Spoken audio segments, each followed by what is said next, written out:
It is over for Pete Hegseth after a second signal scandal broke with more potentially on the way. His staffers turning against him in reports from inside the White House saying top Trump aides want Pete Hegseth gone.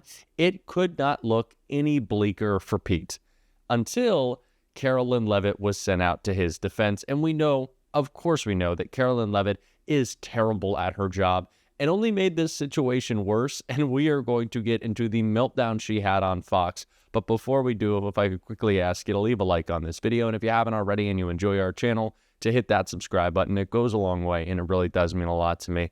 Now, before we get into Karoline Leavitt melting down, just for context and an update on all that's happened with Pete Hegseth, I'm going to check out a clip from MSNBC right here. Waltz has taken responsibility for creating that message chain. According to the New York Times, the other group chat was started by Hegseth. The secretary shared essentially the same information in both groups, including the flight schedules for the military jets that targeted the Houthis. Oh, my gosh. The information was reportedly sent to both chats at roughly the same time. What's going on here? 4 people familiar with the chat tell the New York Times that Hegseth's chat was named Defense Team Huddle, and it did not include any other cabinet-level officials. It was initially created as a forum for discussing routine, administrative, or scheduling information. Sources tell the paper Hegseth did not usually discuss sensitive military operations. Hegseth's chat included his wife, who is a former Fox News producer and not a Defense Department employee.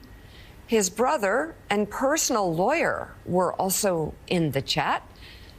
They both have jobs in the Pentagon, but it's not known why they would need to know anything about attack plans in Yemen.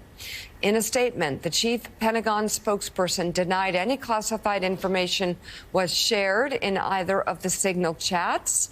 Let's bring in one of the reporters of that piece, New York Times reporter Greg Jaffe. Also with us, retired U.S. Army Lieutenant General Mark Hertling. His military career spans more than 3 decades of service, including as the commanding general of the U.S. Army Europe and the 7th Army. So we'll get to that in a moment. But first, Mr. Jaffe, more on your reporting. I almost felt like we were reporting on the first signal scandal. It seems so similar. Tell us more about who he included in this chat and why perhaps this is the same thing happening all over again.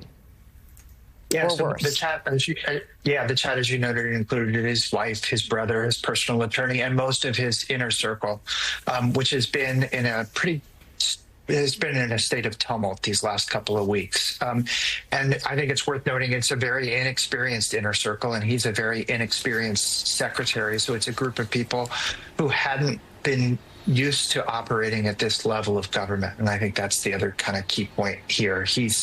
He doesn't have a lot of experience at senior officials, and he's surrounded himself with people who also kind of lack experience. I mean, even on my small level, this is so hard to comprehend. I wonder how shocking it must be for you, who understands this sort of recklessness could lead to lost American lives. It is pretty shocking, Joe. What I'll say to you, yes, I've been given information from confidential all the way up to top secret code word. And the rules are, when individuals are given access to national security information, intelligence, there are 2 ironclad standards. You protect classified, critical, and sensitive information, and you only share it with those who have a clearance and with a legitimate need to know. And you certainly don't share it with your wife, your family members, or those you're trying to impress. Doing anything else betrays trust, and it violates the standards that all military personnel and most government officials learn. This is completely unprecedented and represents just how unqualified Pete Hegseth was for this role. We knew he was unable to lead an organization of 10 people, not millions, and his personal character is abysmal. There is no reason why Pete Hegseth should have had this job, and it's the reason why Karoline Leavitt had herself a little meltdown on Fox when she was trying to defend him right here. The president stands strongly behind Secretary Hegseth, who is doing a phenomenal job leading the Pentagon. And this is what happens when the entire Pentagon is working against you and working against the monumental change that you are trying to implement. Secretary Hegseth was nominated for this position because he is standing up for the war fighter, the men and women in uniform who are putting their lives on the line to protect our country and our homeland. And unfortunately, there have been people at that building who don't like the change the secretary is trying to bring, so they are leaking and they are lying to the mainstream media. We've seen this game played before. The secretary is doing a tremendous job, and the president stands strongly behind him. So it's the people who Pete Hegseth personally installed at the Pentagon who are turning against him for the actions he wants to take, and they were on board with. Everyone who has publicly come out against Pete Hegseth at the Pentagon has made it incredibly clear that they still support the Trump administration. This is strictly having to do with Hegseth. It's not that they're anti-MAGA or that they're, the deep state. No, they just see Pete Hegseth as a complete joke, and they know that he is terrible at this job. He keeps texting people war plans. How is this even a conversation? The man is a complete embarrassment. And as this scandal was breaking last night, Pete Hegseth wasn't drawing up his resignation letter. He wasn't coming up with a response. He was posting. Take a look at what he tweeted last night. Pete Hegseth responded to the official Democrats account that wrote, "Pete Hegseth needs to go," by saying, "Your agenda is illegals, trans, and DEI, all of which are no longer allowed at DOD." Well, Pete, pretty soon, you will no longer be allowed at the Department of Defense. So I wouldn't get too cocky there. But it really does look like it's all over for Pete Hegseth, and of course it should be. It should have been last Signal Gate.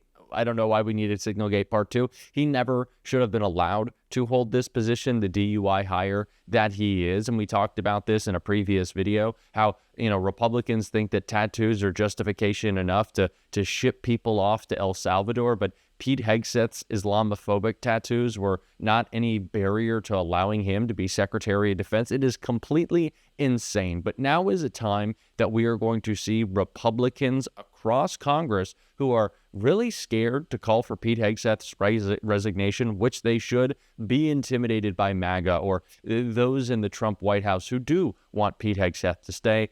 And we cannot allow that to happen. We cannot allow the fear to persist here. We have to make sure that the thing that we should really fear for, our safety with Pete Hegseth as Secretary of Defense, is what is the main focus. And Jen Psaki talked all about that in a really important clip that I want to take a look at right here. There is a lot of good stuff happening right now. We're seeing some real fight from Democratic lawmakers. That's good. We're seeing institutions stand up to Donald Trump. That's definitely good. We're seeing courts stop him in his tracks. That's great. And this weekend, we saw more massive protests all across the country. But I actually wanted to start today by talking about fear, because fear is clearly a major driver of Trump's brand of politics, always has been. And how we all respond to that fear in this moment is going to determine a whole lot about the future of this country.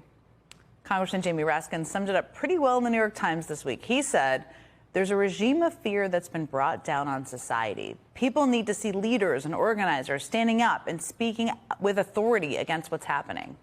Congressman Jamie Raskin summed it up very well there. He's here today. We have a lot to talk about. We're going to talk to him in just a moment. But I also want to talk about a few other things, because this week we also saw at least one Republican acknowledge that fear too. I mean, during an event in Alaska this week, Senator Lisa Murkowski was asked what she would say to people who are afraid right now. And she was way more candid than I at least expected her to be. What do you have to say to people who are afraid, or who represent people who are afraid? We are all afraid. Okay?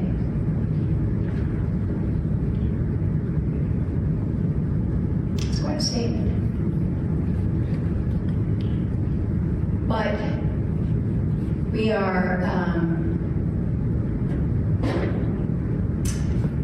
we're in a time and a place where I don't know. I certainly have not. I have not been here before.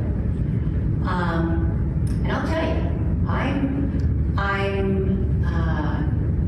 oftentimes very anxious myself about using my voice, because retaliation is real, and that's not right. That's definitely not right. And retaliation is real. We've seen it. Those fears are real. We all know that Trump is vindictive, and he's betting he can gain a lot of leverage by creating even more fear.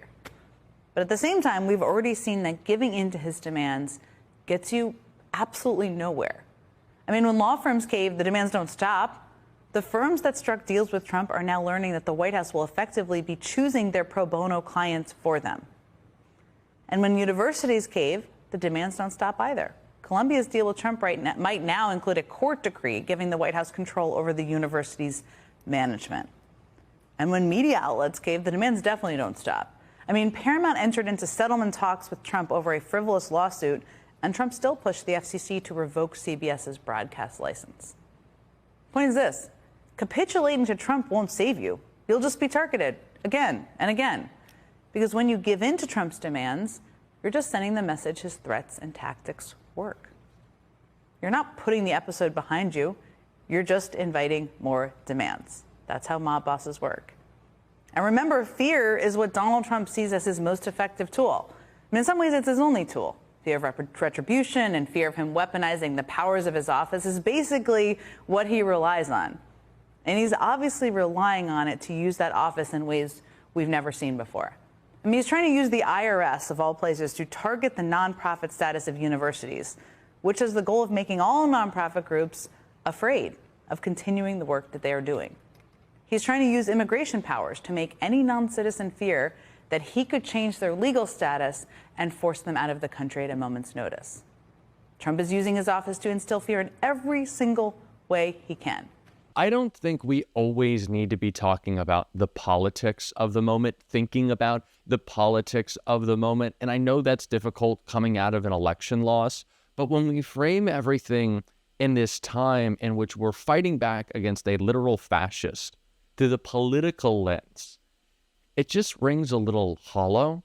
We should be fighting because it is the right fight, because it is the important fight, because it is the necessary fight, not because it's the one that tests the best.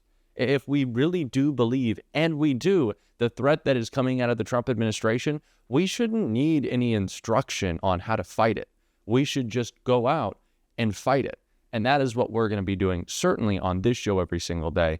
And we're going to be calling for elected leaders to do the same. And if you want to support that, as always, you can hit that subscribe button, leave a like on this video, and if you stuck around to the end, drop a blue heart in the comments. And until next time, I'll see you soon.